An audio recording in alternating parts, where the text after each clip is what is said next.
हाँ जी, तो lamin Yamal, जैसे हमने पिछली वीडियो में डिस्कस किया था रेबियो के कमेंट्स को, कि रेबियो ने कहा था कि Lamine Yamal needs to do more. तो मेरे भाई लमीन ने मोर करके दिखा दिया। He did more actually and he knocked you out, he knocked basically this French team out. और मैच पे बात करेंगे, बहुत सारी चीज़ों पे बात करेंगे, क्योंकि ऑब्वियसली मैच बहुत इंटरटेनिंग था। अब सब लोगों ने देखा होगा कि match was very high intensity match था। और जिस तरह से अगर मैं स्टार्ट करूं, बिल्कुल ही ऑब्वियसली आई हैव मतलब इमोशंस तो ऐसे हैं कि मैं चाह रहा हूं कि मैं यहीं से स्टार्ट कर जाऊं, लमीन यमाल के ऊपर और निको विलियम्स के ऊपर और फाबियन रुइस के ऊपर। तो बहुत सारी चीज़ों के ऊपर बात करने के लिए, बट आई थिंक स्टार्ट करना चाहिए लाइनअप्स के साथ। सो आई थिंक जो हमने लाइनअप डिसाइड, मतलब जो हमने लाइनअप प्रेडिक्ट की थी बेसिकली स्पेन के लिए, that was the exact lineup जो कि स्पेन ने खिलाई। उसमें कोई सरप्राइज नहीं थे। मोराटा अप टॉप खेल रहे थे, डानी ऑलमोस्ट सेंट्रल स्पेसेस में again as a cam kind of operate कर रहे थे, निको यमाल वाइड स्पेसेस पे को ऑक्यूपाई कर रहे थे, फाबियन रुइज रॉड्री मतलब ऑब्वियसली मिडफील्ड में ये फॉर्म कर रहे थे, और बैक फोर अगेन जो मैंने प्रेडिक्ट किए थे कि कुकुरेला लेफ्ट पे खेलेंगे, Navas will play on the right, Nacho Laporte और सिमोन। सो यहाँ पे तो कोई सरप्राइजेस नहीं थे। सो स्पेन की लाइनअप में कोई सरप्राइजेस मुझे नज़र ही नहीं आए। फ्रांस की लाइनअप में थोड़ा सा सरप्राइज नजर आया, वो भी कहाँ पे, जहाँ फ्रंट थ्री पे उस पर भी बात करते हैं। I think goalkeeper again same Maignan थे, बैक फोर सेम थी, सलीबा उपामेकानो मिड स्पेसेस में, सेंटर बैक पोजीशंस पे कुंडे, थियो हर्नांडेज फुल बैक पोजीशंस पे खेल रहे थे। इसी तरह कांटे, चौमेनी और राबियो की हमने बात की थी कि राबियो की सस्पेंशन ओवर हो चुकी है, तो most probably राबियो will come back into the lineup, और वैसा ही हुआ कि राबियो ही वापस आ गए और राबियो ने स्टार्ट भी किया फिर। और उस पर भी आगे डिटेल डिस्कशन करते हैं कि उनका स्टार्ट था, कैसे गेम थी, कैसी गेम नहीं गई, और उनके जो कमेंट्स थे स्पेशली, तो उस पर ही बात करेंगे। आगे अगर फ्रंट थ्री की बात की जाए तो वहाँ पे एम्बापे के तो ऑब्वियसली सबको ही पता था कि एम्बापे स्टार्ट करेंगे। मैंने जो सबसे पहली वीडियो थी इस प्रीव्यू के ऊपर, उसमें मैंने कहा था कि उस्मान डेम्बेले स्टार्ट करेंगे, जो कि बाद में मुझे लगा कि डीडियर डेशाम्स में भी डेम्बेले की जगह थुराम को स्टार्ट करेंगे। Thuram is more direct in his approach, but again Didier Deschamps is Didier Deschamps, उन्होंने अपना दिमाग को ज़्यादा इस्तेमाल किया और कोलो मुआनी और डेम्बेले को स्टार्ट करा दिया, ग्रीजमैन और थुराम को बाहर रखा। अब इसमें मसला कहीं भी पर्सनल का नहीं, आई थिंक सिस्टम का मसला थोड़ा ज़्यादा मुझे नज़र आया है, क्योंकि डीडियर डेशाम्स ने 4-3-3 स्टार्ट कर दिया, अगर आपको याद हो, और स्पेशली डेम्बेले को स्टार्ट करा दिया इतने इंपॉर्टेंट मैच में।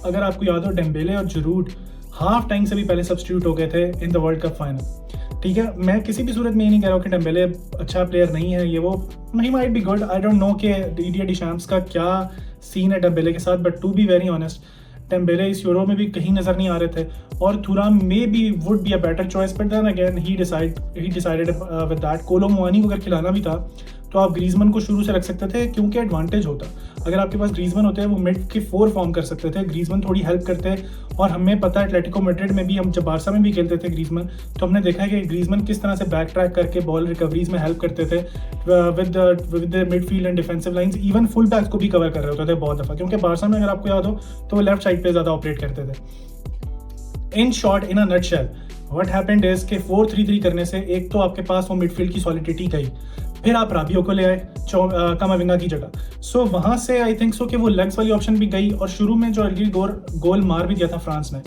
वो इनके सेटअप की वजह से कहीं ना कहीं बैकफायर किया। अगर आपने देखा हो लमीन यमाल का गोल, तो दैट वाज एब्सोल्यूट वर्ल्डी, उसके बारे में बाद में बात करते हैं। बट अगर आपने पहला जो एक मिस चांस था स्पेन का, जिसमें लमीन यमाल ने क्रॉस निकाल के दिया, और फाबियन रुइस, अगर आप देख रहे हो फाबियन रुइस की पोजीशनिंग के वो कहाँ तक गए हुए हैं, और ऑब्वियसली बीच में सेंट्रल स्पेसेस में भी रॉड्री कितनी अच्छी तरह से, मतलब रॉड्री क्या बंदा है यार, क्या स्मूथ। अगर आप रॉड्री के गेम देखो, ठीक है, तो मुझे लगता है कि वो जैसे एक टाइम पे हम स्पेन जो थी जायंट्स में, उसमें बुस्केट्स वाला रोल कहीं ना कहीं परफॉर्म करते हैं, लेकिन उससे भी बेहतर, क्योंकि उससे एडवांस पोजीशंस ऑफर करते हैं जो मॉडर्न फुटबॉल में रिक्वायरमेंट है। तो I think Rodri is currently the modern football के बेस्ट सीडीएम, इसमें तो कोई डाउट ही नहीं है। तो वो जिस तरह उन्होंने गेम ऑपरेट किया, और ऑब्वियसली एक मैन एडवांटेज एक्स्ट्रा वो ले लेते थे, नावास ऊपर चढ़ के खेल रहे थे बहुत दफ़ा। तो स्पेन डिड इज एक्चुअली कि स्पेन ने इन दोनों को भी, अगर आप लमीन यमाल की पोजीशन देखो तो वो पीछे थे काफ़ी, ठीक है, जो पोजीशन वो ऑक्यूपाई करते हैं बिल्कुल फ्रंट पे होके वो पीछे और आ रहे थे। और Nico Williams, my God that man, Nico Williams की अगर आप गेम देखो, उस बंदे ने लिटरली आगे पीछे, वो he was running back and fourth, he was running everywhere. Left side पे तो उस बंदे ने, मतलब वो लेफ्ट बैक भी वही बना हुआ था एक टाइम पे, कि वो इतना ज़्यादा पीछे जा रहा था बॉल रिकवरीज कराने के लिए और टीम को हेल्प करने के लिए ना। ये चीज़ जो है ना, ये लैक की है फ्रांस की गेम प्ले के अंदर, जैसे कि मैंने कहा। और Mbappe didn't offer anything in defence, to be honest. Kolo Muani, Dembélé मुझे नजर ही नहीं आए, डेम्बेले तो मुझे नजर ही नहीं आए कि वो कब थे। He attempted 15 crosses, can you imagine, 15 crosses he took, और उसमें से एक भी सक्सेसफुल नहीं गया। मतलब Dembele is such a brainless child. I think अभी तक वो नहीं इवॉल्व किए हैं। और अगर आप देखो कि एक साइड पे डेम्बेले खेल रहे हैं, एक साइड एक टीम में लमीन यमाल खेल रहे हैं, आप just imagine the upgrade that Barcelona has got over Dembele. We have got Lamine Yamal, you know. तो डेम्बेले की मुझे गेम की कुछ समझ नहीं आई कि डेम्बेले एक्चुअली करना क्या चाह रहे हैं, किस तरह से वो खेल रहे थे। ही वाज जस्ट, अब डेम्बेले आपको क्या प्रोवाइड करता है मैं वो बताता हूँ। डेम्बेले आपको प्रोवाइड ही करता है, हल्का सा फ्लेयर देता है आपको एक साइड पे, थोड़ा सा टेक ऑन करेगा, भागेगा बॉल को लेके, और फिर जहाँ पे फाइनल आपने डिसीजन मेकिंग आती है वहाँ पे वो हक देता है बंदा, ठीक है। वहाँ पे ही डजंट नो कि क्रॉस कहाँ देना है, उसकी कोई वो दिमाग, भाई आप आंखें खोल के एक बार अच्छे से क्यों नहीं स्कैन कर लेते कि कौन सा प्लेयर रन मार रहा है, कहाँ मैंने क्रॉस निकालना है, कहाँ डिफेंडर्स की पोजीशनिंग है, मैं किस स्पीड से जा रहा हूँ। He has no idea about it. वो जस्ट भागता है और बस जहाँ भी दिल करता है उसका, जहाँ पाँव घूमता है, जहाँ बॉल जाती है वो चली जाती है क्रॉस लेके। अगर वहाँ पे लकीली प्लेयर हो तो उसके पास पहुँच जाएगी, अगर नहीं हो तो वो बॉल या तो बाहर जाएगी या डिफेंडर क्लियर कर देगा। सो आई थिंक डेम्बेले की इतनी बुरी गेम देखने के बाद, मतलब आई एम हैप्पी कि डेम्बेले हमारे एटलीस्ट बार्सिलोना से गए, और मैं उनका बहुत शुक्रिया था। PSG, thank you so much for taking Dembélé out from us, क्योंकि अगर वो ना जाते तो कहीं ना कहीं मुझे लगता है कि जो ये लमीन यमाल की प्रोग्रेशन है वो भी ना हो पाती। तो I think it was a blessing in disguise, और एक बहुत अच्छी चीज़ हुई कि डेम्बेले गए। और Dembélé has the worst game I have seen of his life. I think world cup के बाद ये उन्होंने सबसे बड़ा हक है। और उसके बाद अगर मैं बात करूं मिडफील्ड की, तो मिडफील्ड में भी मुझे कुछ इतने समझ नहीं आई। और डीडियर डेशाम्स के अगेन 4-3-3 वाला सेटअप ऐसी टीम के अगेंस्ट जो इतना चढ़ के खेलती है, या तो आपके पास प्लेयर्स उस कैपेबिलिटी के हों या वो उस फॉर्म में हो। अभी आपके प्लेयर्स उस फॉर्म में नहीं थे, तो आपको मिडफील्ड को रोक के खेलना था। मिडफील्ड की स्पेसेस को जितना कम खोलोगे उतनी ज़्यादा स्पेन को पीछे रख पाओगे। पर मिडफील्ड इतनी खुली हुई थी इनकी कि आप अंदाज़ा लगाओ कि फाबियन रुइस कहाँ गए हुए थे, और पहला क्रॉस जब उनको पड़ा वो हेडर उनको गोल जाना चाहिए था जो वो नहीं स्कोर कर पाए। बट देन अगेन पूरे मैच में अगर आप देखो कि स्पेन कहाँ तक चढ़ी हुई थी। अगर पोजेशनल स्टैट्स की बात करें तो स्पेन की 59% पोजीशन रही है और फ्रांस ने 41% पोजीशन, और लास्ट की 20-30 मिनट्स मैं बात करूँगा चाहूँगा आप सब्स्टिट्यूशंस पे डायरेक्टली।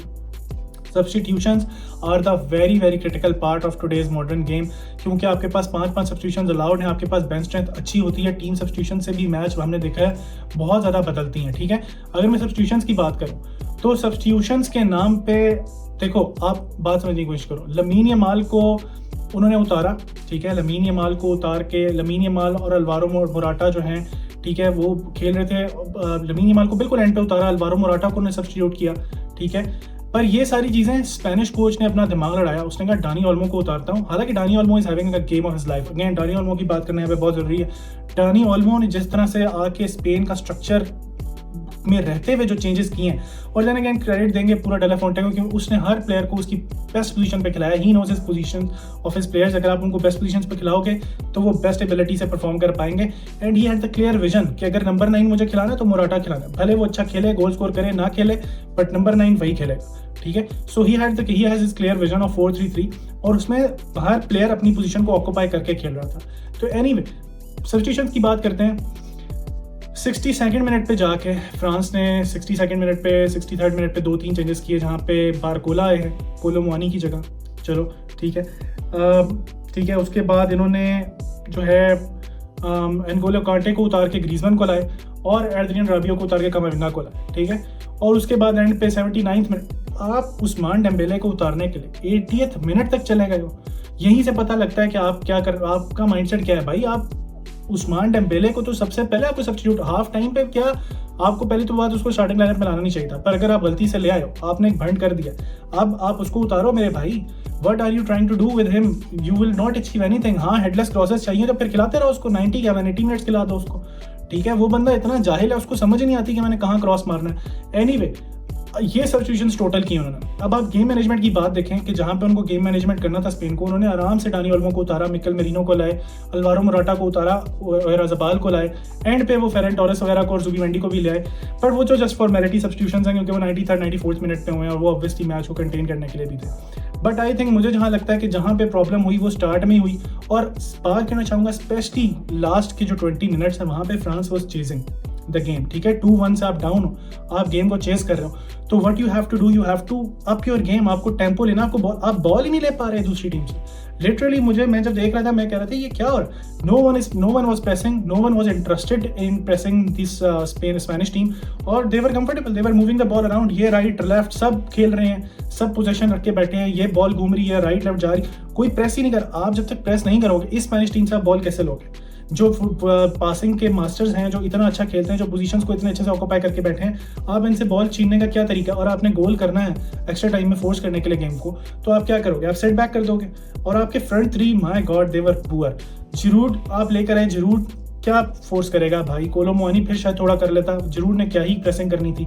मैं बता रहा हूँ, Mbappe was nowhere to be seen and he was not even interested press करने में, ठीक है। वो खड़ा था कि भाई मुझसे भागा नहीं जा रहा, मैं थक गया हूँ। वो अपने आप को मेसी बना के बैठा है कि मैं बस चलूंगा और मैं जब होगा, भाई मेरे this is not how you play this game. और वो भी इस लेवल पे आके, और जहाँ पे आपकी टीम को आपकी जरूरत है, क्योंकि पीछे लेग्स कम Camavinga was a good addition, but then again उनके पास बॉल आएगी तो वो कुछ करेंगे। सो आई थिंक कि पूरा गेम जो है वो सारा क्रेडिट देना चाहूँगा मैं स्पेन को, ऑब्वियसली जिस तरह उनके कोच ने उनको सेटअप किया और जिस तरह प्लेयर्स ने आके परफॉर्म किया। 1-0 डाउन जाना इतना अर्ली सेमीफाइनल स्टेज पे, और फिर अगले ही 10-15 मिनट में वो पूरी की पूरी लीड वापस ले लेना। लमीन यमाल, माय गॉड, बात करना चाहूँगा एंड पे वीडियो के लमीन यमाल की। To be honest, this kid 16 साल का जब मैं था, मुझे नहीं याद पड़ता मैं क्या कर रहा था, मुझे नहीं पता आप लोग क्या कर रहे थे, बट ये लड़का स्पेन को सिंगल हैंडेडली जितवा के, वो भी इस तरह के गोल से फाइनल में ले गया। तो आई थिंक के, और आज रेबियो जिस तरह के कमेंट्स पास कर रहे थे, I think Rabiot had the window seat watch the goal, तो उन्होंने उसमें वो इन्जॉय किया होगा, बहुत ज़्यादा उनको अच्छा विजन मिला उस गोल का। बट थिंग इसके this kid has the potential, और मैं चाहूँगा कि स्पेन अब फाइनल में जाके भी कंटेन करें। दूसरी वीडियो जो अभी इसके बाद आएगी उसमें प्लीज़ देखना मत भूलिएगा, नेदरलैंड्स वर्सेस इंग्लैंड की वीडियो है, उसमें कंपैरेटिवली एनालिसिस करेंगे उस मैच का आज रात को जो कि होने जा रहा है सेमीफाइनल नंबर 2। एक विनर वहाँ से ऑब्वियसली स्पेन के साथ फाइनल खेलेगा, वो नेदरलैंड्स होगा, इंग्लैंड होगा। मैंने उसमें वीडियो में प्रेडिक्शन भी दी है और इस वीडियो में थोड़ा सा एनालिसिस भी किया हमने उन टीम्स के ऊपर, तो वो देखना मत भूलिएगा। बट आई थिंक यहाँ से आगे स्पेन का जो ये यंग जनरेशन है, जो ये स्पेन के ये मतलब यंग लड़के हैं, निको विलियम्स और फाबियन रूइस ने जिस तरह अपने आप को आउटक्लास किया, पर आप देखो फाबियन रूइस ने अपने आप को आउटक्लास इसलिए भी कर पाया वो क्योंकि पीएसजी वो उसको डिफेंसिवली खिलाती रहती है, सीडीएम डीएम। अब यहाँ पे क्योंकि रॉड्री है तो वो अपनी गेम को फुल अच्छे से निखार पाया, वो फॉरवर्ड रन्स लेता है, वो ब्रेक करता है स्पेसेस को, वो आगे जाता है। सो आई थिंक कि पूरा क्रेडिट देना चाहूँगा इन सब प्लेयर्स को, और आई थिंक कि यहाँ से आगे इनको फाइनल जीतना चाहिए। They have the clear edge, they have been the best team of this Euros, let's not kid ourselves. So I think kudos to the Spanish team, और मिलते हैं दूसरी वीडियो में। मेरे ख्याल में मैं इसको अच्छे से सम अप कर पाया हूँ इस वीडियो को। And so keep watching guys, keep liking the videos, keep subscribing the channel, क्योंकि it's a new channel, it's a new process for me as well, तो मैं भी इसके बीच में लर्न कर रहा हूँ। और होपफुली आगे और बहुत सारी वीडियोस आ रही हैं। कोपा अमेरिका की एक अलग सीरीज चल रही है हमारी, उस पर जो दूसरा सेमीफाइनल है उसकी अलग वीडियो है, और इंग्लैंड वर्सेस नेदरलैंड्स की वीडियो बहुत फिट होने वाली है, please do watch that as well. और मिलते हैं कल उस मैच के रिव्यू के साथ। So hopefully you have enjoyed the video, और अगर कोई भी सजेशंस हैं आपकी, कोई भी चीज़ें जो आप कहना चाहो, please leave that in the comment section. Thank you, मिलते हैं नेक्स्ट वीडियो में, टेक केयर, बाय बाय।